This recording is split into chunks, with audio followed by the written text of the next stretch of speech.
À la une de l'actualité, la rentrée des cours et tribunaux, c'est demain jeudi 13 novembre, une cérémonie qui sera présidée par le chef de l'État, président du Conseil supérieur de la magistrature. Le bilan de l'année écoulée, les perspectives seront abordées au cours de cette rentrée judiciaire. Vous entendrez le secrétaire général de la Cour suprême pour plus de précisions. Ce soir, pour Bamex 25, Al-Jumatina nous amène dans l'univers des armes, des stands érigés pour montrer le savoir-faire turc, des drones, des lance-roquettes ou encore des gilets pare-balles. Novembre bleu, oui, ça existe. C'est un mois consacré à la lutte contre les cancers masculins comme celui de la prostate. Cette initiative des urologues permettra à bon nombre d'hommes de se faire dépister. L'actualité nous amènera également en Ouzbékistan pour parler de la prestation de serment du nouveau directeur général de l'UNESCO. L'Égyptien Khaled El Enani s'engage à accomplir sa mission dans le respect tout en mettant l'organisation au service des États membres. Bonsoir à toutes et à tous. Merci de nous rejoindre pour cette nouvelle édition sur ORTM1. Traditionnel Conseil des ministres mercredi au palais de Koulouba sous la présidence du président de la transition, chef de l'État, le général d'armée Assimi Goïta. En plateau avec moi pour la lecture du communiqué de ce Conseil des ministres, Mahamadou Koné. Bonsoir Mahamadou Koné. Bonsoir Khadijatou Koné. Mesdames et messieurs, bonsoir. Au chapitre des mesures législatives et réglementaires. 1. Sur le rapport du ministre de l'économie et des finances, le Conseil des ministres a adopté un projet de loi portant règlement définitif du budget de l'État pour l'exercice 2024. La loi de règlement d'un exercice budgétaire, conformément aux dispositions de la loi cadre relative aux lois de finances, constate le montant définitif des encaissements de recettes et des ordonnancements de dépenses. À ce titre, elle ratifie, le cas échéant, les ouvertures supplémentaires de crédit décidées par décret d'avance depuis la dernière loi des finances, régularise les dépassements de crédit constatés résultant de circonstances de force majeure ou de report de crédit et procède à l'annulation des crédits non consommés, rend compte de la gestion de la trésorerie de l'État et de l'application du tableau de financement de l'État, arrête les comptes et les états financiers de l'État et affecte les résultats de l'année, rend compte de la gestion et des résultats des programmes. Au terme de l'exécution de la loi de finances pour l'exercice 2024, la situation se présente comme suit. Sur une prévision de recettes de 2 387,871 milliards de francs CFA, les recouvrements s'élèvent à 2 642,542 milliards de francs CFA, soit un taux de 110,67%. Pour ce qui concerne les dépenses, pour une prévision de 3 138,642 milliards de francs CFA, l'exécution se situe à 2 844,422 milliards de francs CFA, soit un taux d'exécution de 90,63%. Le projet de loi adopté permet de rendre compte au Conseil national de transition du résultat d'exécution du budget de l'État, exercice 2024, et de constater son règlement définitif. 2. Sur le rapport du ministre de l'Urbanisme, de l'Habitat, des Domaines, de l'Aménagement du territoire et de la population, le Conseil des ministres a adopté un projet de décret portant affectation au ministère de la Justice et des Droits de l'Homme de la parcelle de terrain objet du titre foncier numéro 11270 du cercle de Sikasso, sise à Sikasso, commune urbaine de Sikasso, ancienne zone aéroportuaire. La parcelle de terrain d'une superficie de 28 arts, 58 centiares, sise à Sikasso, ancienne zone aéroportuaire, commune urbaine de Sikasso, est destinée à satisfaire les besoins de construction de nouveaux bureaux pour la direction régionale de l'administration pénitentiaire et de l'éducation surveillée. La construction de ces bureaux permettra d'améliorer les conditions de vie et de travail des agents du dit service. Au chapitre des communications, 1. Le ministre de la Justice et des Droits de l'Homme, garde des Sceaux, a informé le Conseil des ministres de la tenue de l'audience solennelle de la rentrée des cours et tribunaux 2025 et 2026, prévue le 13 novembre 2025. La rentrée judiciaire 2025-2026, placée sous le thème « Le contrôle juridictionnel des finances publiques, facteur de bonne gouvernance », revêt un caractère scientifique pour la famille judiciaire à travers le partage des résultats de recherche effectués sur la thématique. Au-delà de l'intérêt scientifique lié à cette thématique, La rentrée judiciaire permet d'ouvrir solennellement la nouvelle année judiciaire conformément à la loi organique fixant l'organisation, les règles de fonctionnement et la procédure suivie devant la Cour suprême. L'audience solennelle de cette année se tient à un moment où notre pays se trouve à un tournant important en matière de juridiction financière, notamment par la création de la Cour des comptes avec pour objectif d'assurer une gestion optimale des ressources publiques. 2. Le ministre de la Promotion de la Femme, de l'Enfant et de la Famille a informé le Conseil des ministres de la commémoration des 16 jours d'activisme contre les violences faites aux femmes et aux filles, édition 2025. Les 16 jours d'activisme sont une campagne internationale qui se déroule chaque année du 25 novembre au 10 décembre. Elle vise à sensibiliser et à lutter contre les violences basées sur le genre, en particulier contre les femmes et les filles. Nonobstant les efforts du gouvernement et de ses partenaires pour l'abandon des violences faites aux femmes et aux filles, des préoccupations majeures demeurent, d'où le choix du thème national, l'utilisation responsable des réseaux sociaux, gage de protection, de promotion et de préservation des valeurs culturelles des femmes et des filles au Mali. L'objectif de cette édition est d'amener les autorités publiques, politiques, administratives, religieuses et traditionnelles, ainsi que la population à prendre conscience des violences numériques afin de prévenir et d'apporter des réponses adéquates à travers une utilisation saine et responsable des réseaux sociaux contre toutes les formes de violences faites aux femmes et aux filles au Mali.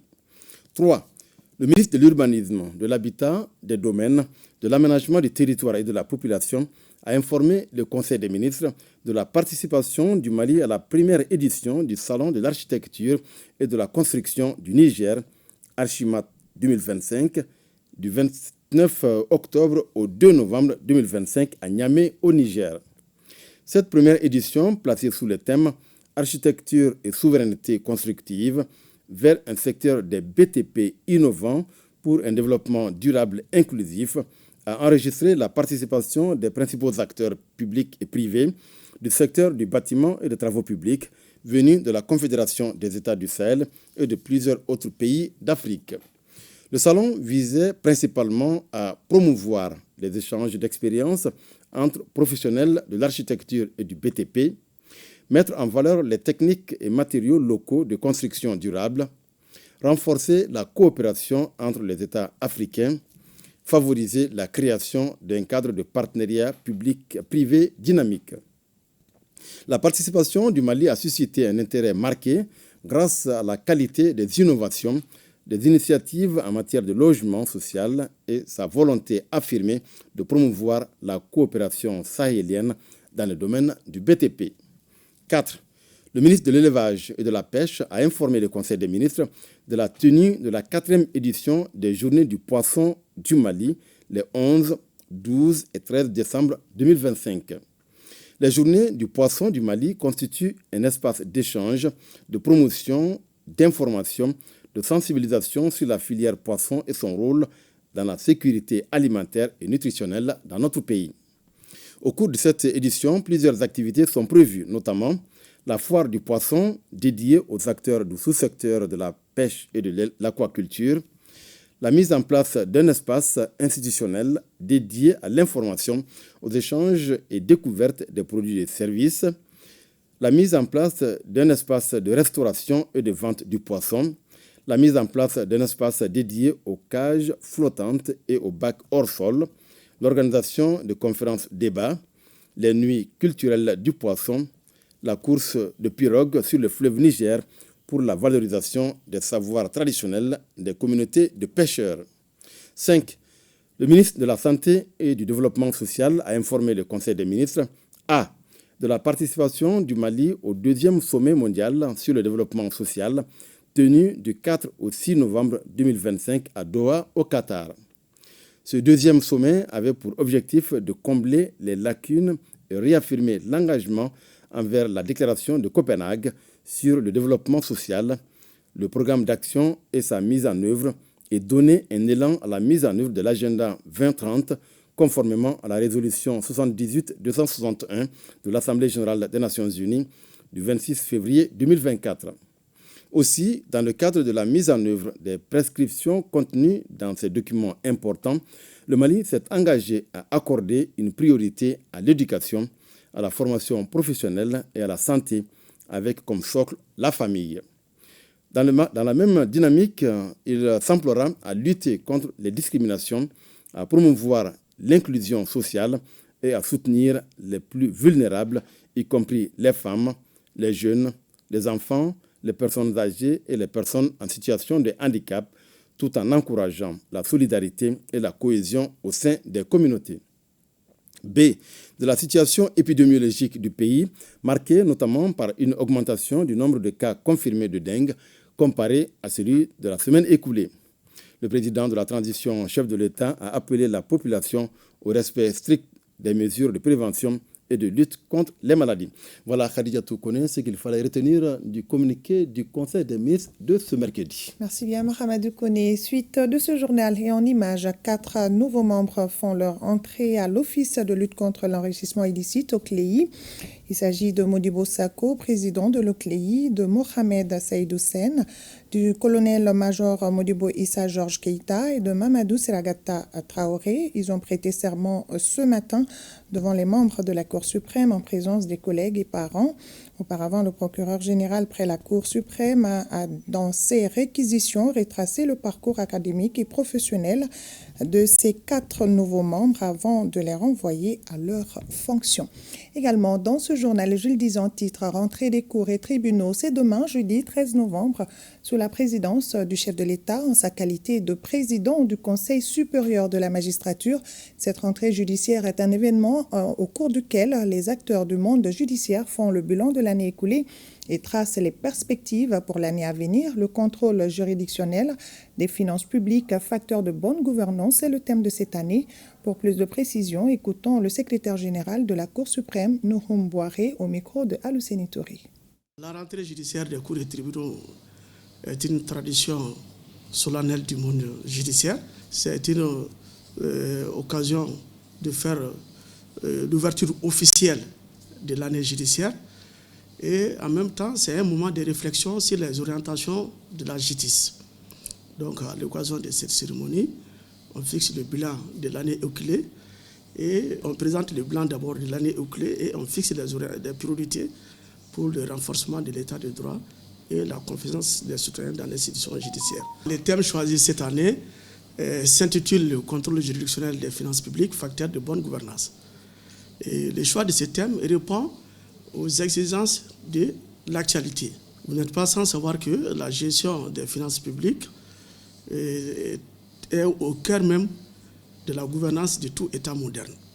Donc, à travers le contrôle exercé par la Cour suprême, et le contrôle exercé par la Cour suprême, et particulièrement la section de comptes de la Cour suprême, constitue un rempart contre la mauvaise gestion, contre la corruption et contre le gaspillage des ressources publiques. Donc, nous avons mis en honneur ce thème pour rappeler que la transparence, la reddition des comptes sont des piliers de la bonne gouvernance. Donc, qui dit bonne gouvernance parle de transparence, parle de la répartition équitable des ressources publiques et parle aussi de la lutte contre la corruption et de la redevabilité. Donc, nous invitons vraiment le public à venir massivement à la cérémonie, qui est une audience solennelle et publique. Le rendez-vous est pris pour demain. Audience au Haut Conseil des collectivités du Mali. Le président de l'institution a reçu ce matin une délégation de l'Agence burkinabé de l'électrification rurale pour une visite de courtoisie. Au cours des échanges, Mamadou Satiki Diakité a donné des conseils et orientations à ses hôtes. Pour plus de précisions, écoutons le secrétaire général de l'Agence burkinabé de l'électrification rurale au micro de Mamadou Fani. L'objectif de cette visite, c'est juste d'abord témoigner notre présence à Bamako ici et donner l'objectif, bien sûr, de notre séjour et bien sûr justifier le choix, bien sûr, de Bamako. Les deux pays partagent les mêmes visions, que ce soit au niveau politique, au niveau de la gouvernance qu'au niveau du développement. La présente visite vise à renforcer les acquis qui ont été engrangés en 2024 dans le sens même de mobilisation des financements et bien sûr du partage d'expériences techniques en matière bien sûr d'électrification rurale. Il y a également le volet gestion bien sûr des ouvrages en milieu rural qui reste vraiment un défi majeur parce qu'une chose est de construire, une autre chose est bien sûr de pouvoir l'exploiter pour le bien-être des populations. Et nous souhaitons que les cadres d'échange que nous aurons avec notre structure Serre Amadère, nous aurons en tout cas capitalisé quelque chose qui va nous servir bien sûr aux deux pays d'aller de l'avant. Le collectif de la diaspora malienne de France dénonce la campagne médiatique dirigée contre le Mali en cours et appelle au respect de la déontologie et véracité des faits. Écoutons le porte-parole du collectif, Abdoulaye Traoré. Nous, collectif de la diaspora malienne de France, constatons depuis plusieurs semaines une multiplication des campagnes médiatiques tendancieuses visant à orienter l'opinion publique à travers des informations biaisées, tronquées ou volontairement sensationnalistes. Ces pratiques portent gravement atteinte au droit fondamental à une information libre, honnête et équilibrée, relayée en France et en Europe par certains organes de presse et plateformes numériques basées en France telles que RFI, Jeune Afrique, BFM TV, France 24, Radio France, Le Monde, LCI, Les Points, La Tribune, TF1. Elles s'inscrivent dans une logique manifeste de manipulation de l'opinion publique nationale et internationale. Leur objectif est clair, déstabiliser nos institutions, s'aimer le doute dans les esprits et entraver les efforts entrepris pour la consolidation de la paix, de la sécurité et du développement durable. Nous dénonçons fermement la diffusion d'informations partielles ou sorties de leur contexte, les manques de pluralité dans les analyses et les points de vue présentés, l'absence de vérification rigoureuse des faits avant publication. Nous appelons les journalistes à exercer leur métier dans le respect de la déontologie et de la véracité des faits. Les citoyennes et citoyens à développer un esprit critique face aux sources d'information. Vive le Mali, que Dieu bénisse les Maliens. Atteindre 1 387 milliards de francs CFA d'ici au 31 décembre 2025, c'est l'objectif visé par la Direction générale des impôts. Et pour atteindre cet objectif, le directeur général des impôts poursuit sa visite dans les centres d'impôts de la capitale. De ce fait, les agents des impôts promettent une forte mobilisation. Reportage Nyanya Alou Traoré et Barakou Maïga. 2 mois après la réunion d'urgence tenue à la DGI en termes de mobilisation des ressources, le patron des impôts descend dans l'arène. Amadou Fall Djanka veut constater l'effectivité des recommandations et instructions faites lors de cette rencontre. Sur les 2 rives de la capitale, dans les centres d'impôts, le soutien ne faiblit point et la volonté d'accompagner nos autorités pour faire face aux dépenses étatiques est plus que jamais réaffirmée. Le 104 est à plus de 20 milliards des recettes, 20 milliards 097 plus précisément, sur une prévision de plus de 23 milliards 900. Donc, soit plus de 83% de réalisation. Nous nous engageons devant Dieu et les hommes de mouiller le maillot, de nous battre ensemble comme un seul homme pour l'atteinte des objectifs de l'année 2025 qui nous a été assignés. Même son de cloche dans les locaux abritant plusieurs divisions de contrôle de la DGI à l'ACI 2000, notamment celle de la recherche et vérification dirigée par Amadou Yarou. Ici, on ne recouvre pas spécifiquement, mais la division a toute sa place dans la chaîne de mobilisation. À ce stade ici, ils ont 1100 dossiers à vérifier. Et ces vérifications, si réellement il y a eu des résultats de ces vérifications, nous on les appelle des rappels d'impôts.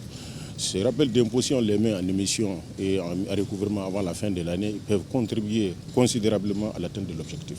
Partout où la délégation est passée, ce sont des travailleurs motivés à atteindre la somme de 1 387 milliards de francs CFA d'ici le 31 décembre au compte de l'exercice comptable de l'année 2025 pour le budget d'État. Nous, en tant que syndicat, nous pensons que nous devons être aux côtés des travailleurs pour défendre leurs intérêts. Et si c'est la direction elle-même qui dit qu'elle est prête à jouer son rôle pour que les agents soient dans de bonnes conditions, dans la mesure de leurs moyens, pour que la mission soit accomplie, on ne peut que s'en réjouir.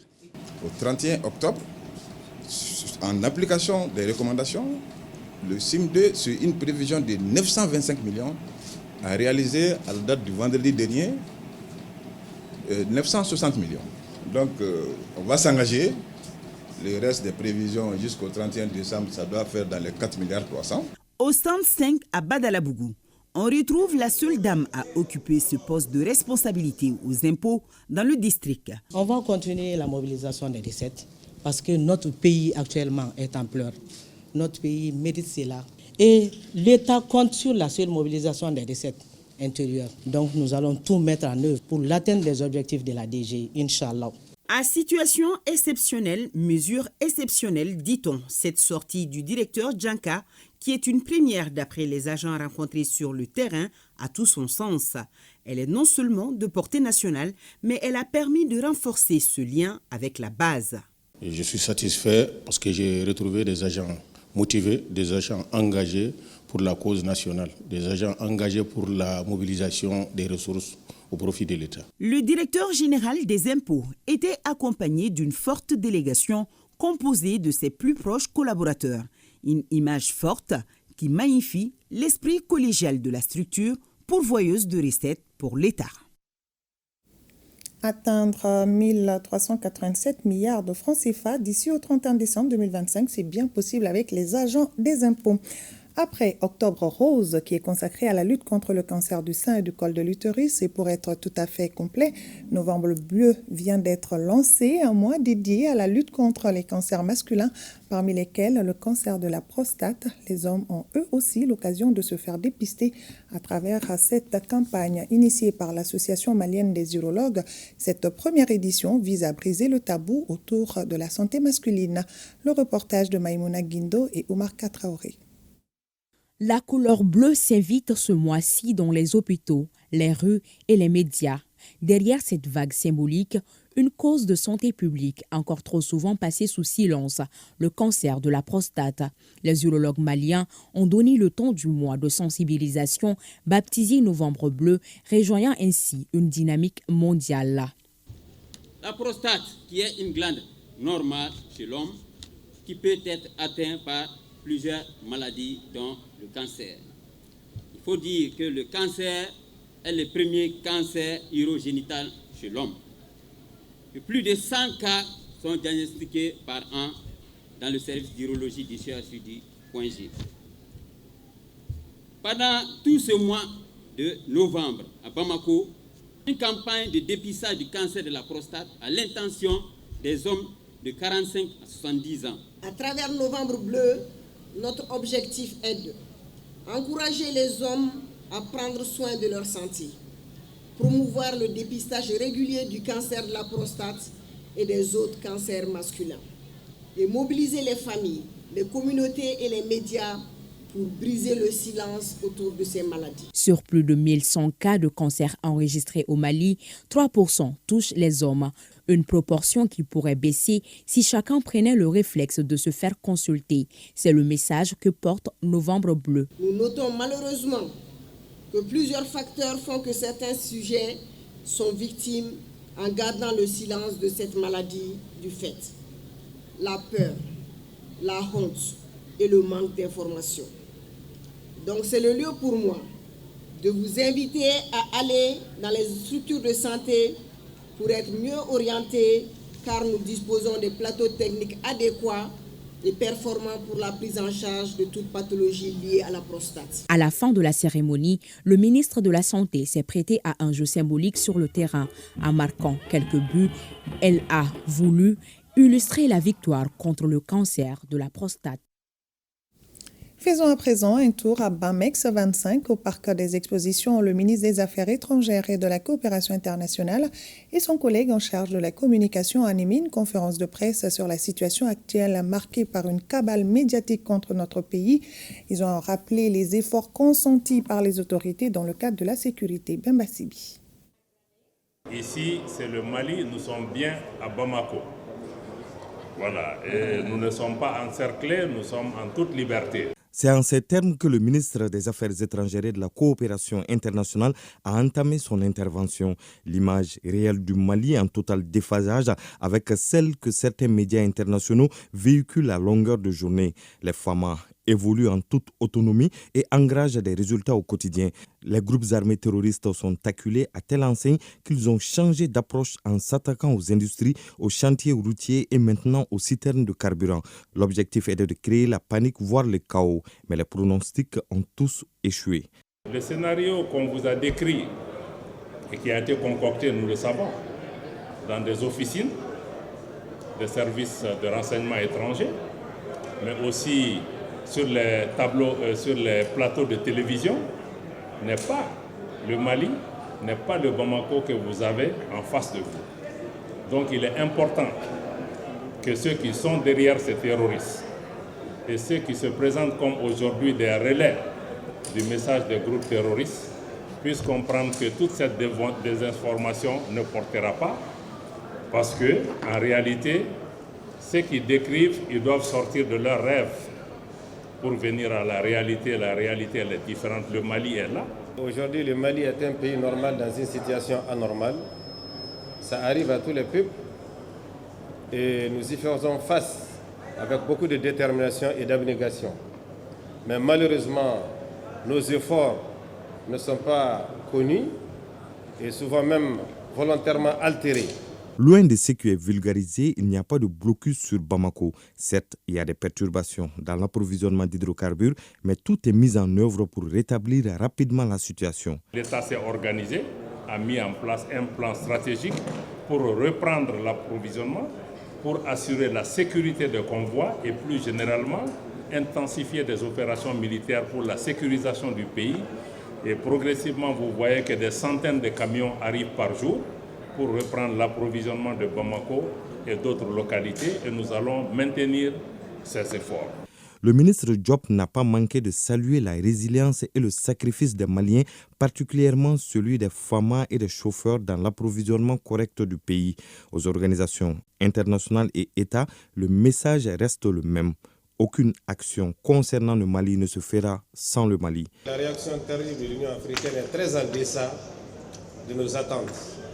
Et très en deçà de ce qui est nécessaire pour pouvoir vraiment, comme vous le disiez, le ministre Diop tout à l'heure, aider à la résolution de ce problème. Nous attendons de l'Union africaine qu'elle vienne d'abord au Mali, qu'elle comprenne les problèmes du Mali avec les Maliens et qu'elle trouve des solutions avec les Maliens qu'elle va appliquer avec l'accord des Maliens. Dans ce contexte de désinformation, la tenue du BAMEX est la meilleure réponse aux fausses informations partagées. Le BAMEX participe de la volonté des autorités de moderniser notre outil de défense et de sécurité, mais pas que. Parce que le Mali a décidé de renforcer ses capacités de défense et de sécurité dans une vision d'autonomie. Parce que le Mali a eu des partenaires dans le passé sur le plan de la défense et de la sécurité, mais c'était des partenariats qui étaient fondés sur des concepts de dépendance. C'était des partenariats qui ne nous ont jamais permis d'avoir les capacités pour nous défendre. Avec la Turquie, le recours à des technologies turques de défense nous permettent d'envisager pour le Mali la création d'une industrie de défense. Aujourd'hui, le Mali et la Turquie travaillent ensemble pour renforcer des relations économiques et commerciales. Car la sécurisation du pays et la recherche de la paix vont de pair avec le développement socio-économique. Et c'est cette approche holistique qui caractérise la vision des autorités maliennes. BAMEX 25, un espace inédit de découverte des innovations technologiques en matière d'armement. Les industriels turcs exposent dans les différents stands plusieurs autres types de matériel de sécurité, comme les drones de première génération et de dernière génération, des gilets pare-balles ou encore des lance-roquettes. Al-Jumatina et Toumani Diabaté nous amènent dans l'univers des armes. Salon international de la défense et de la sécurité BAMEX 2025, le génie créateur des industriels turcs en matière d'armement est perceptible dans les différents stands. On y trouve presque toutes sortes d'arsenals de sécurité, à commencer par des drones de dernière génération, adaptés aux enjeux sécuritaires du moment. Un tour dans les stands des sociétés Skydagger et STM nous permet d'en savoir davantage. L'entreprise fabrique des drones. On a 3 types de drones qui sont actuellement là. Le premier qui est là, ça c'est un drone armé avec les balles. La portée c'est 10 km et puis l'endurance c'est 35 minutes. Et puis là, on a un drone de reconnaissance de surveillance tactique. La différence entre les deux est que là, il n'y a pas de munitions. Avec ça, tu peux avoir la position d'une telle personne à un tel endroit. Ça prend l'image et puis ça te l'envoie. Les drones kamikazes sont là-bas. Quand ce drone t'envoie l'image, tu peux directement utiliser les drones kamikazes pour attaquer la cible. Là, nous avions 5 types de drones exposés pour cette foire. Leurs différences sont essentiellement en fonction de leur distance qu'ils peuvent parcourir et la charge qu'ils peuvent porter. Voici les plus petits, donc, qui est notre drone minime qui peut prendre une charge de 500 grammes et parcourir une distance de 5 km. Et celui-ci, c'est le plus grand qui peut prendre une charge de 10 kg et parcourir une distance de 10 km. Donc avec une vitesse de 160 km/h. Des bombes balistiques adaptées au contexte actuel sont également exposées, surtout par l'entreprise turque Esaev Technologies, spécialiste en la matière et reconnue mondialement. Des bombes de 60 mm, de 40-53 mm, de 155 mm, il y a 122 mm et de 80 mm. Autre stand, autre innovation technologique et savoir-faire turc, des plaques balistiques pour les gilets pare-balles et l'arme permettant de lancer des obus et des grenades à des distances longues et précises. Nous sommes en face d'un lanceur d'obus et de grenades. La lancée maximale, elle peut atteindre jusqu'à 2 km. Mais la lancée unique, c'est-à-dire exacte, pour que ça détruise une cible, elle est de 1 km 500 mètres pour destruction de toute cible présente sur la zone. Et sa destruction est faite à un rayon assez élargi. Donc cette arme aussi, elle pèse 38 kg et elle peut être utilisée sur les véhicules mobiles et les hélicoptères aussi. Les gilets pare-balles qui protègent les individus. Généralement, ces gilets, c'est avec le fer. C'est-à-dire qu'ils mettent le fer dans les gilets. Mais la Turquie, cette société, a une particularité, c'est-à-dire au lieu de fer, ils ont mis cette matière-là. La matière s'appelle carbure de bord. Sont aussi au rendez-vous de cette exposition Bamex Bamako 2025 des missiles roquettes made in Turkey, des munitions ultra-modernes, performantes et fiables dans le domaine de la défense et de la sécurité. En tout cas, un véritable régal pour les participants qui profitent pour échanger avec les géants de l'industrie turque de la défense et de la sécurité, connus à travers le monde pour leur technologie militaire de pointe. Et vous pourrez suivre le JT spécial Bamex 25 après ce journal, une présentation de Sira Bachili.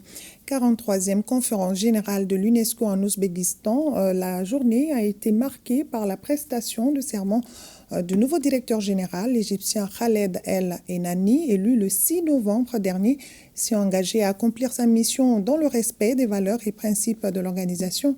Le nouveau directeur général de l'UNESCO, qui a décliné ses priorités, envisage aussi de mettre l'organisation au service des États membres. Envoyés spéciaux, Yaya Konaté, Abdul Salam Bambara. Un engagement à servir une cause, celle de la paix dans le monde et du dialogue des civilisations. Devant la famille UNESCO réunie en Ouzbékistan, l'Égyptien Khaled El Enani prête serment en sa qualité de directeur général. Professeur d'égyptologie depuis plus de 30 ans, ancien directeur de musée, ancien ministre des Antiquités et du Tourisme de son pays, membre de plusieurs sociétés savantes, l'homme a bien le profil de l'emploi. Désormais aux commandes de la maison UNESCO, il entend mettre l'organisation au service des États membres. Cela en protégeant le droit à l'éducation pour tous, y compris dans les zones de conflit, en faisant progresser une science ouverte, progressiste et inclusive, en mettant la culture au service de la prospérité et en œuvrant à la défense de l'intégrité de l'information dans le domaine public. À cela, il faut ajouter les deux priorités globales de l'organisation, à savoir la priorité Afrique et l'égalité des genres. Je ne commettrai pas l'erreur de croire que le nombre de voix portées à ma candidature s'attache à ma personne. Il exprime une espérance envers une mission immense pour laquelle vous me trouvez aujourd'hui animé d'une détermination infrangible. Faire de l'UNESCO un lieu de construction de la paix durable dans un monde dominé par les inégalités et les divisions. Choisi le 6 octobre dernier par le Conseil exécutif et élu le 6 novembre par la conférence générale, le 12e directeur général de l'UNESCO est le premier issu du monde arabe et le second du continent africain. Son parcours, sa vision et son engagement à servir l'UNESCO sont salués par le président de séance. Vous nous apportez cette vision inclusive et claire, l'UNESCO pour les peuples, qui nous rappelle que l'UNESCO est avant tout une organisation dont les États membres sont les véritables moteurs, une famille unie par le dialogue, la diversité, la solidarité. Le nouveau directeur général de l'UNESCO reçoit ensuite les félicitations des pays membres à travers les groupes électoraux et les responsables de délégation. Monsieur le directeur général, nous vous assurons de notre soutien total et de notre collaboration étroite.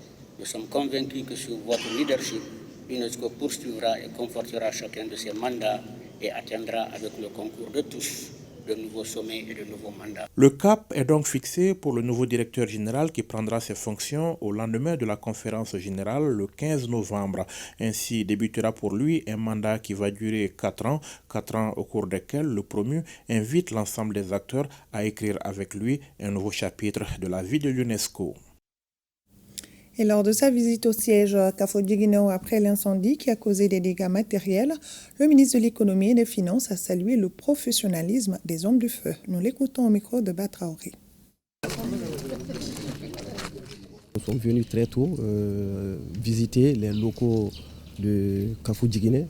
Comme vous le savez, un incendie s'est déclaré dans les locaux. Donc il fallait que nous venions en tant que ministre des tutelles au nom des plus hautes autorités du Mali, nous rendre compte de l'état des dégâts et de voir avec la direction du CAFO quelles sont les mesures urgentes à prendre. Donc nous avons été en tout cas surpris par l'ampleur des dégâts et nous avons constaté effectivement que l'incendie est parti du groupe et qui contenait déjà plus de 600 litres de gasoil, donc ce qui a fait tout ce qu'on a vu comme fumée, comme chose. Mais il faut vraiment féliciter le professionnalisme et en tout cas la réaction rapide et appropriée donc des forces de l'ordre, notamment des sapeurs-pompiers. Et je tiens à cette occasion à remercier le ministre en tout cas, de la Sécurité et de la Protection civile pour cette réaction rapide qui a vraiment permis de circonscrire le feu et de pouvoir limiter très considérablement les dégâts. Comme vous le constatez, c'est juste le flanc arrière du bâtiment qui a été touché. Toute la devanture n'a pas du tout été touchée. Ça, c'est grâce à l'intervention rapide de ces sapeurs-pompiers. Et la direction régionale du commerce, de la consommation et de la concurrence du district de Bamako a saisi cet après-midi une citerne illégalement parquée dans une rue de la cité du Niger contenant du carburant. Selon les informations reçues sur le terrain, le propriétaire ne dispose d'aucune autorisation pour mener une telle activité. Pour plus de précisions, écoutons Fousseini Bamba, directeur régional du commerce, de la consommation et de la concurrence du district de Bamako, au micro de Youssouf Diakité et Sidi Modibo Dambili. Aujourd'hui, nous sommes dans la cité du Niger, nous avons reçu une information. Et cette information disant qu'il y a une activité qui se passe ici. Il y a des étrangers qui sont en train de qui ont amené une citerne dans une rue, une citerne remplie d'essence et qu'ils sont en train de vendre vraiment à des citoyens. Donc, face à une telle information, nous avons envoyé une équipe pour venir vérifier l'information. Donc, arrivé sur les lieux, l'équipe est venue trouver qu'il y avait certains clients même qui étaient là, qui voulaient vraiment prendre leurs bidons. On a même vu les bidons vides ici. D'autres, à l'arrivée de l'équipe, n'ont pas pu plus se procurer vraiment de leurs bidons, de leur carburant. Et nous qui sommes des services habilités vraiment à donner des autorisations, et nous n'avons pas été vraiment avertis. On n'était pas vraiment au courant de ça. Et cette structure, ces gens-là ne disposent vraiment pas d'une autorisation pour pouvoir mettre l'essence dans un tel récipient. Et puis encore, s'adonner aussi à cette activité illégale. Nous parlons de spéculation parce que là déjà, nous avons le dénonciateur qui a donné l'information, parle vraiment de 40 000 francs les bidons de 20 litres. Ça c'est une spéculation. Ça c'est nettement supérieur vraiment au prix. Parce que l'essence, le prix officiel de l'essence, c'est 775 francs le litre. Faites la multiplication, les 20 litres, ça n'atteint pas vraiment cette somme-là. On va entamer une procédure donc à l'encontre vraiment de ceux qui se sont exposés à de telles activités illégales. Et appliquer la sanction et les sanctions les plus sévères. Journée nationale des autorités et légitimités traditionnelles, on en parle ce soir également. Un panel a été animé autour de la problématique « Comment mieux faire pour inculquer les valeurs du Maya et du Dambé, socle de la construction du Mali d'Inkoura aux générations présentes et futures ». Conférenciers et participants sont unanimes qu'il faut retourner à nos valeurs fondamentales pour la prospérité. Seydou Traoré et Tchedja Kamara ont suivi ce panel pour ORTM 1. Le Maya et le Dambé sont des valeurs ancestrales de la société malienne qu'il convient de perpétuer pour être encore mieux ancrés dans la tradition malienne. C'est dans ce sens que cet exposé a été développé en long et en large par Bourama Soumano, conférencier et président de Calamblon. La parole d'un vieux est comme une crotte d'hyène, plus elle vieillit, plus elle blanchit. Au rang de Tchiendi, chaque lignée a un ancêtre, appelé l'ancêtre éponyme du clan. Djamoun Bebi Taïndi, Bokolo Bebi Taïndi. Et il est demandé à chacun de nous de s'identifier à cet ancêtre. De Kidal à Kaï. Tu peux voir 13-16 langues différentes, mais les valeurs culturelles 5 là, nous les partageons tous. Quel que soit ton pouvoir, on te demande d'être humble pour être en harmonie avec les autres. Les retours à nos valeurs essentielles reposent pour beaucoup sur le respect, la confiance en soi et la responsabilité, des valeurs partagées par les légitimités et les citoyens. Comme l'a expliqué Bourama Soumano, il faut d'abord apprendre à se connaître soi-même. Pour revendiquer ta place, il faut rester fidèle à toi-même. Autrefois, les Bambara étaient reconnus pour leurs valeurs. Il est important que nous revenions à ces valeurs essentielles.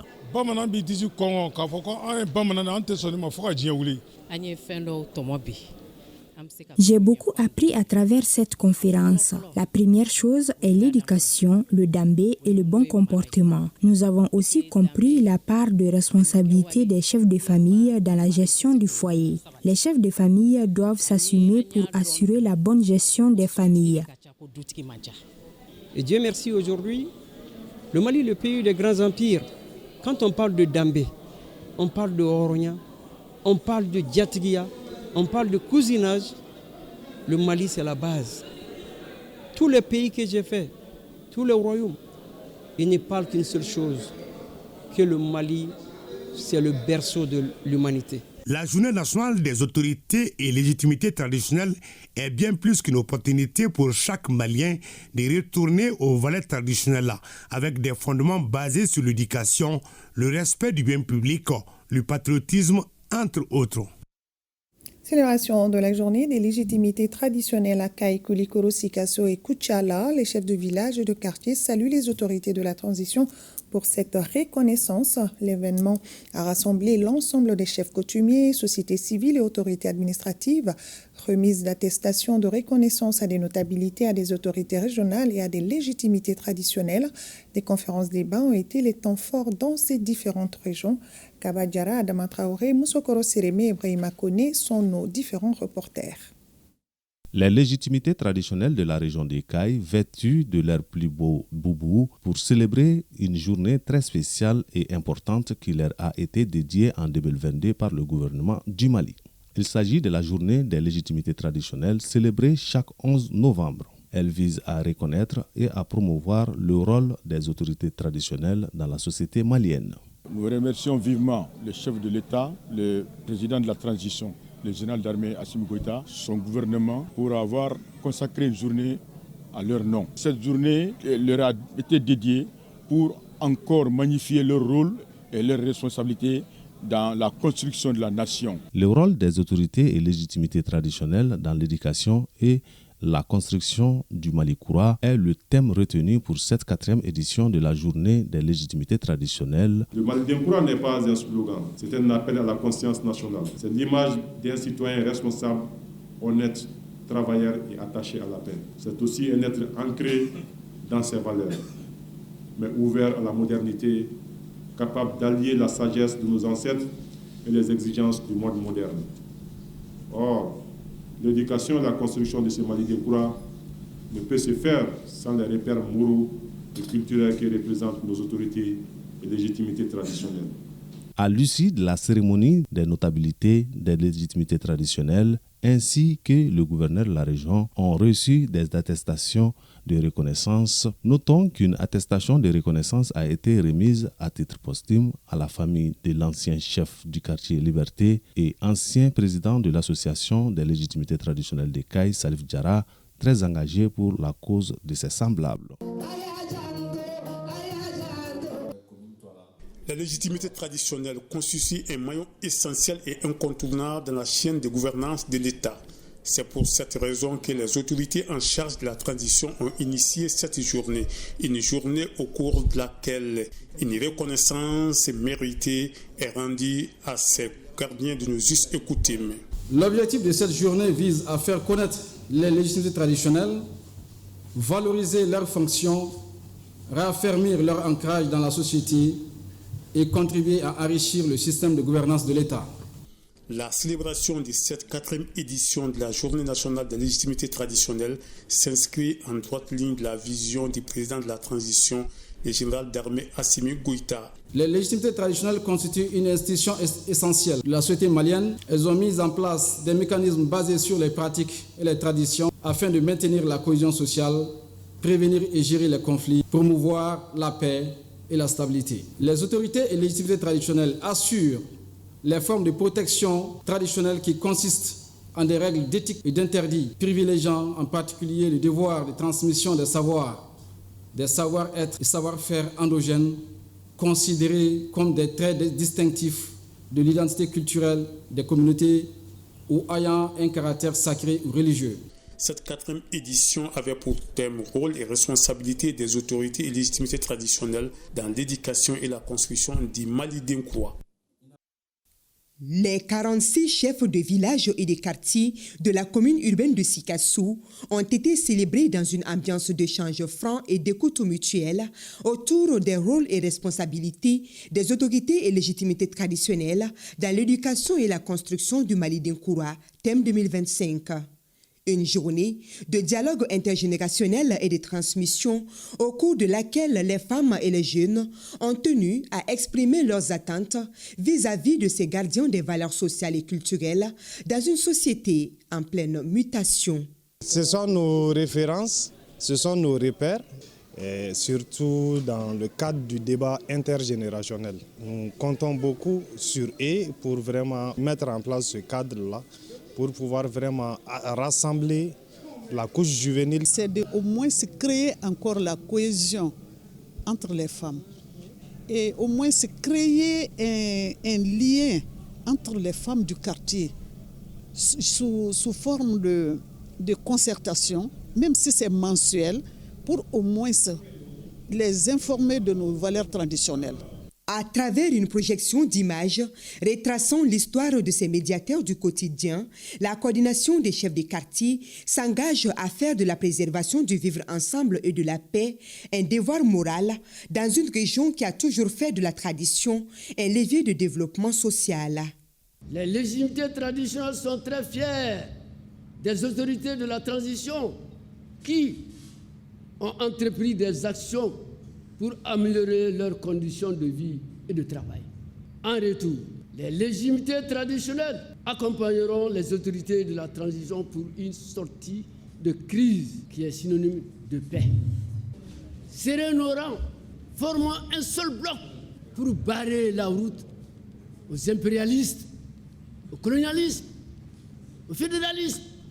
La région de Sikasso, riche de sa diversité ethnique et culturelle, a toujours été un modèle de tolérance et de cohésion.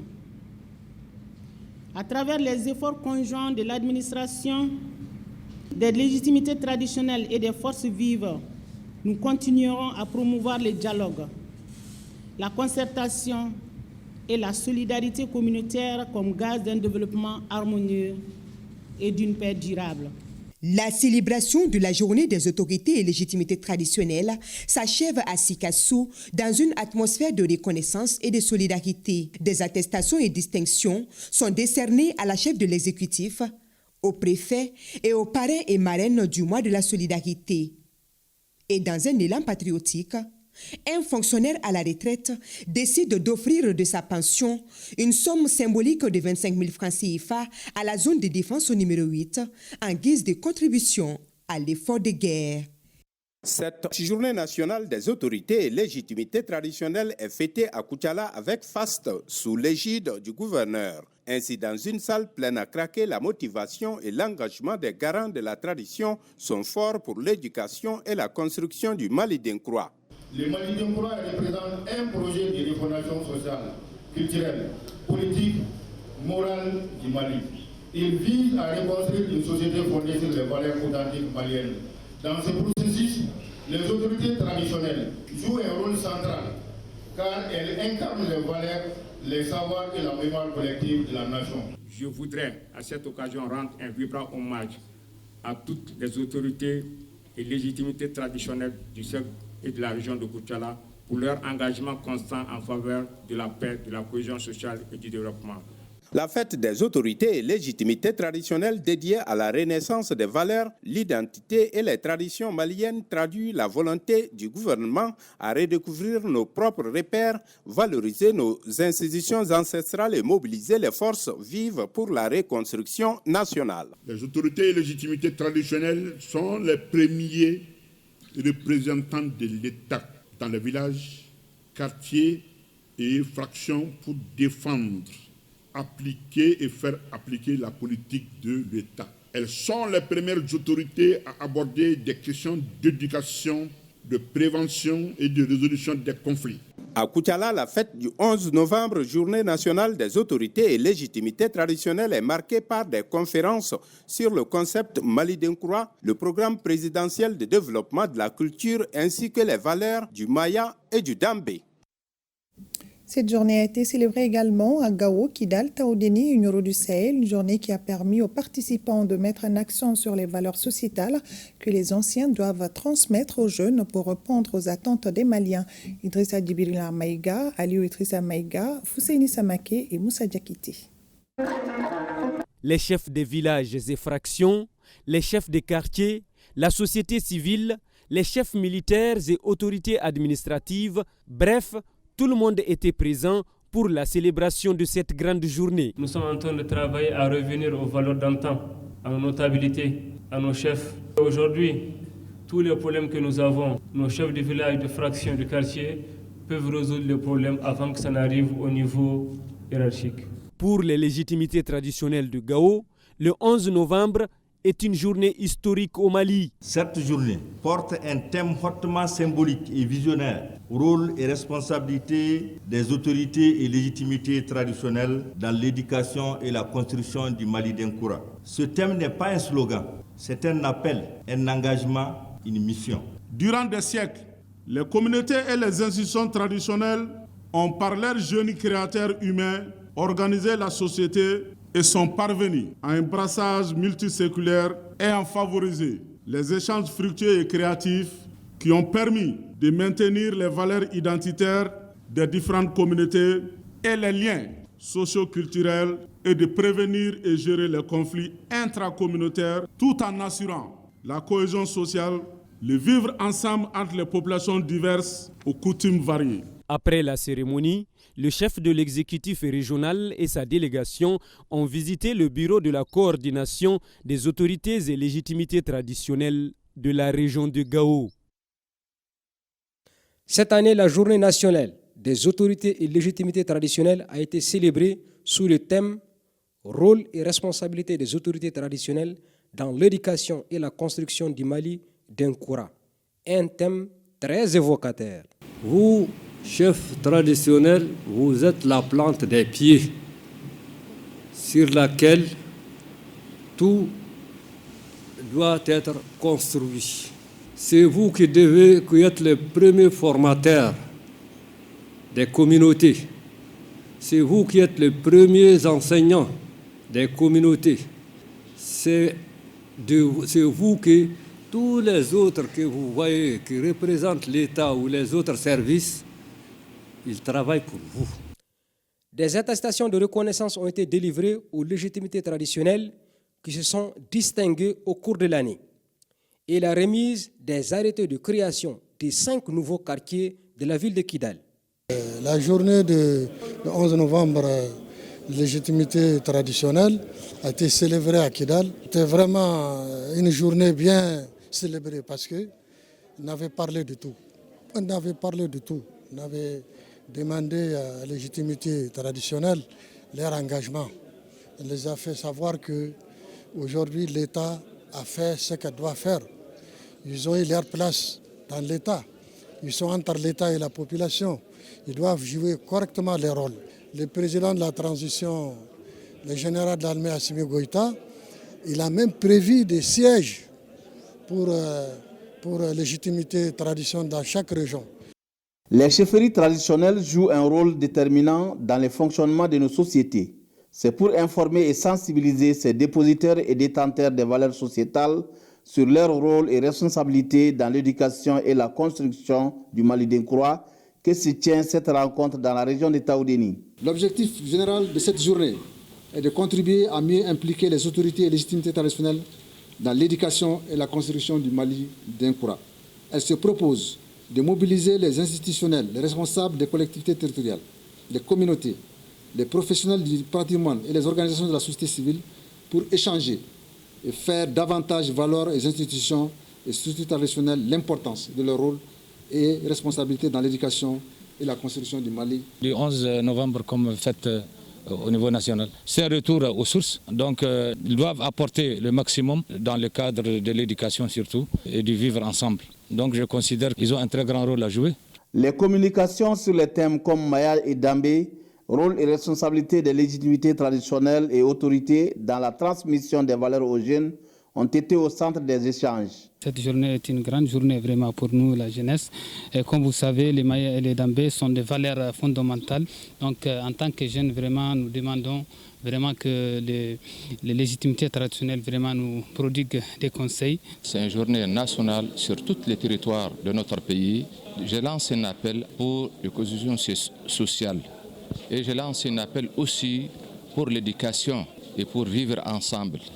À travers l'idée du chef de l'État, il faut que vraiment, à travers l'éducation, qu'on peut avoir une valeur de notre pays. La journée dédiée aux légitimités traditionnelles s'inscrit dans la politique nationale de la consolidation des valeurs traditionnelles afin de construire un Mali d'Inkroa.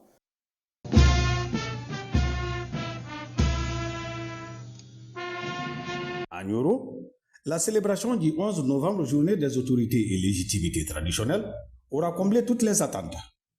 Les forces vives de la région, avec en tête le gouverneur de région, unis comme un seul homme, se sont mobilisés pour donner à la journée tout son sens et pour montrer le rôle et la place que ces artisans de paix et de stabilité, gardiens des us et coutumes, occupent dans la région.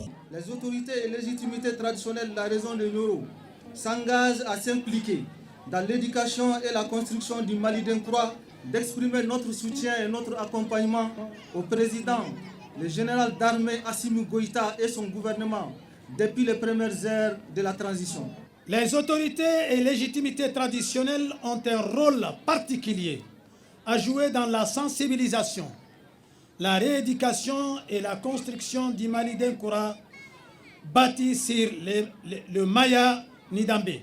Je profite de l'occasion pour remercier les populations de Nioro pour leur sens élevé du patriotisme, leur résilience et leur engagement sans réserve aux côtés des autorités de la transition. J'en appelle solennellement au sens patriotique de chacun et de chacune pour poursuivre ce combat de la dignité. Les autorités et légitimités traditionnelles de Nioro ont mis à profit cette journée pour remettre des trophées et des attestations de reconnaissance à certaines personnalités de la région pour les efforts déployés à leur endroit.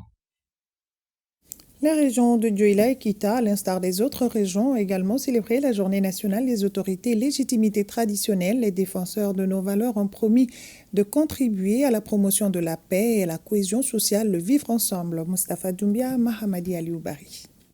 Rôle et responsabilité des autorités et légitimités traditionnelles dans l'éducation et la construction du Mali d'Inkroa, c'est le thème de la 4e édition de la Journée nationale des autorités et légitimités traditionnelles célébrée à Kita. Cette journée instituée par les plus hautes autorités du pays pour rendre hommage aux autorités traditionnelles est bien plus qu'une simple célébration. Elle est le symbole de notre attachement aux valeurs ancestrales. Le 11 novembre, journée décrétée pour les légitimités traditionnelles, nous comble de joie. Merci au général président. Le 11 novembre, dédié à la journée nationale des légitimités traditionnelles, est un cadre institutionnel d'échange, de donner et de recevoir entre les pouvoirs publics et ceux-là même qui incarnent notre glorieux passé en vue de la préservation de nos valeurs ancestrales. Toutes nos reconnaissances à l'endroit de toutes les autorités du pays. Mention spéciale au président Assimi Goïta pour toutes ses orientations pour la souveraineté et pour le respect de notre pays. Toute la nation malienne est d'accord que les légitimités traditionnelles sont des sages et des viviers pour la paix et la concorde au Mali, d'où leur place et leur responsabilité dans le vivre ensemble et la cohésion nationale. En raison du rôle important joué par les légitimités traditionnelles dans la vie de la nation, dans le cadre du processus de la refondation de l'État en cours et dans le but d'engager un développement social, inclusif, durable et efficace, le président de la transition, chef de l'État, son Excellence le général d'armée Assimi Goïta, a consacré le 11 novembre, journée nationale des légitimités traditionnelles suivant le décret numéro 2022-0128 PTRM du 4 mars 2022. Rappelons que la célébration de cette journée est de contribuer à une meilleure exploitation du système de gouvernance des légitimités traditionnelles pour promouvoir la paix, la cohésion sociale, le vivre ensemble et soutenir la refondation de l'État. C'est une célébration de la Journée nationale des autorités et légitimités traditionnelles placée sous le thème « Rôle et responsabilité des autorités et légitimités traditionnelles dans l'éducation et la construction du Mali d'Inkoura ».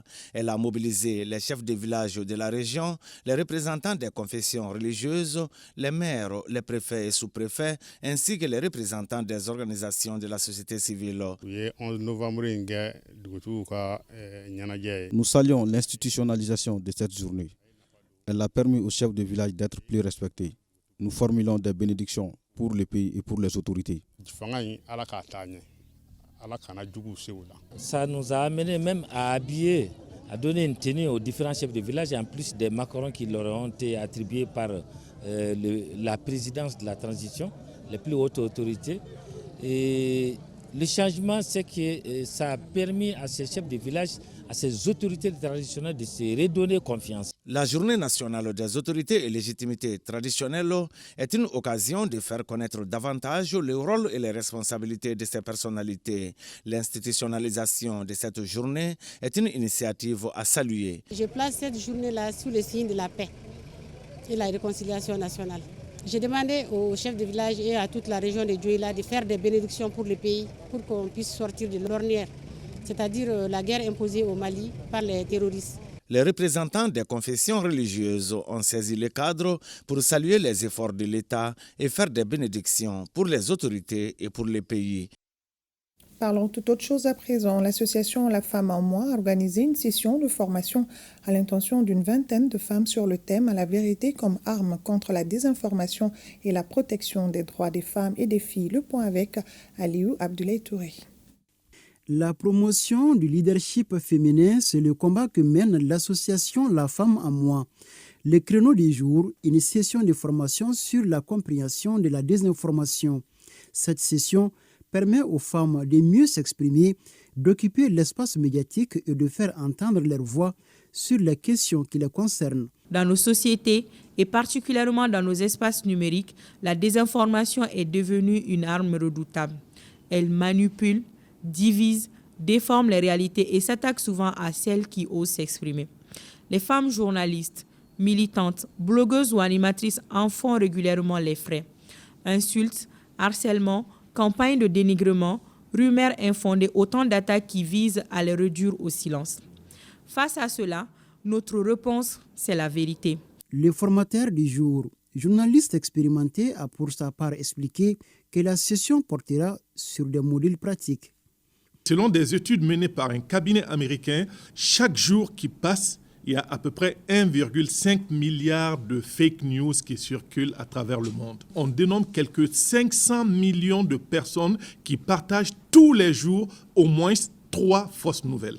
Et selon cette étude menée par le cabinet américain, Il semble également que le réseau social qui diffuse le plus de fausses nouvelles, c'est Facebook. Vous avez pris cette année un thème important, la vérité, comme moyen de lutte contre la désinformation. Je ne crois pas qu'il y ait autre chose qui puisse s'opposer au mensonge si ce n'est pas la vérité. La vérité est nécessaire. Cette session de formation entend marquer une nouvelle étape dans les actions de l'association en faveur du rôle et de la participation des femmes dans les médias et la communication au Mali. Et suite à l'assassinat de la jeune influenceuse, des messages de condamnation nous sont parvenus. Le ministère de la Promotion de la Femme, de l'Enfant et de la Famille dit avoir appris avec tristesse l'assassinat lâche de la jeune influenceuse Mariam Sissi le vendredi 7 novembre 2025 à Tonka, dans la région de Tombouctou. Cet acte ignoble dénote une fois de plus la barbarie et le désespoir des groupes armés terroristes. Mariam Sissi a été assassinée pour avoir soutenu son armée qui engrange des victoires sur les forces obscurantistes et leurs sponsors. À travers ce crime odieux, les groupes armés terroristes ne font que renforcer la détermination des millions de Mariam Sissi, conscientes du sacrifice qu'exige le choix souverain de notre pays. Le ministère de la Promotion de la Femme, de l'Enfant et de la Famille rassure les populations de Tonka, singulièrement la famille de la victime, que cet acte barbare ne sera pas impuni et que le gouvernement ne ménagera aucun effort pour que les auteurs et leurs complices répondent de leur forfait devant la justice. En cette douloureuse circonstance, le ministère de la Promotion de la Femme, de l'Enfant et de la Famille adresse ses sincères condoléances à la famille éplorée et la courageuse feu Mariam Sissi, aux populations de Tonga et partout où les populations résistent aux forces obscurantistes. Le réseau des femmes parlementaires du Conseil national de transition, la CAFO et les femmes du Mali condamnent cet acte barbare et ignoble avec la dernière rigueur et présentent leurs condoléances à la famille de Mariam Sissi. Il félicite également les autorités qui ont invité la justice à ouvrir une enquête pour faire la lumière sur ce crime odieux. Expérimentation de nouvelles variétés de semences et de pesticides à l'Office du périmètre irrigué de Baguineda en vue de l'autosuffisance alimentaire au Mali. Il s'agit de nouvelles techniques en matière de riziculture. Une équipe de supervision était sur le terrain pour constater l'impact des innovations. Tchemogo Konaté. Office du périmètre irrigué de Baguineda, une superficie de plus de 80 hectares, abritant des champs de riz appartenant à différents producteurs de la circonscription. Producteurs qui expérimentent depuis 2 ans de nouvelles variétés de semences et de pesticides à eux proposés par le Centre régional de recherche agronomique de Sikasso, une structure relevant de l'IER, l'Institut d'économie rurale. À titre d'exemple, nous sommes dans les champs d'un nommé Bakary Doumbia, où l'impact des innovations se fait déjà sentir. Ils nous ont apporté de nouvelles variétés de semences qui résistent à la cécidomie, qui est une maladie. Nous les avons expérimentées en plus des pesticides. Certaines variétés ont été pulvérisées, d'autres ne l'ont pas été. Nous avons constaté une nette amélioration. Il s'agit de nouvelles variétés créées par l'IR, des variétés performantes et à haut potentiel de rendement. Ensuite, le deuxième test de démonstration a porté sur une approche de gestion intégrée contre la cécidomie africaine du riz. Alors, cette approche de gestion intégrée combine les variétés performantes développées par l'IR en association avec l'huile de Nîmes, un biopesticide dont la matière active c'est de l'azadiractine, a des propriétés insecticides, des propriétés insectifuges et des propriétés anti-appétants. Alors, cette molécule azadiractine contenue dans l'huile de Nîmes, combinée aux variétés dans un dispositif de lutte intégrée, permet de contrôler de manière efficace la cécidomie africaine du riz. Et c'est également une méthode très écologique puisque ça permet de préserver l'environnement. Des avancées majeures en matière rizicole qui découlent d'une volonté de faire de la recherche et de l'innovation des actions perpétuelles. Nos technologies contribuent à booster le rendement du riz puisque les variétés habituelles cultivées par les producteurs, comparées à nos nouvelles variétés, vous verrez qu'il y a une différence d'1,5 tonne à 2 tonnes par hectare. Sentiment de satisfaction donc pour les producteurs et l'équipe de supervision qui espèrent tous cette année une augmentation substantielle des rendements, a souligné que le programme de résilience du système alimentaire en Afrique a démarré en août 2024 et s'étend sur 3 ans. Et cela fait 2 ans que l'armée malienne, dans ses prouesses, a repris la ville de Kidal, restauré du coup la dignité du peuple. On en parle dans l'émission Guélécan que nous vous proposons après ce journal en synchronisation avec la radio nationale. Guélécan, c'est un Bamanankan avec Cheikh Oumar Sankaré. Novembre bleu pour lutter contre les cancers masculins, une initiative de l'Office national de la santé de reproduction, ONACR, rattachée au ministère de la Santé et du Développement social. L'ONACR invite tous les hommes à se faire dépister. Ainsi s'achève cette édition. Toute la rédaction vous remercie de l'avoir suivi. Prochain rendez-vous pour l'actualité demain 13h avec Aïché Baba Keïta et moi je serai là à 20h pour la grande édition. Vous aussi je l'espère. Nos grands-pères disaient qu'une seule main ne peut applaudir. Restons unis pour raisonner le Mali dans nos cœurs et dans nos prières. Bonne fin de soirée à tous.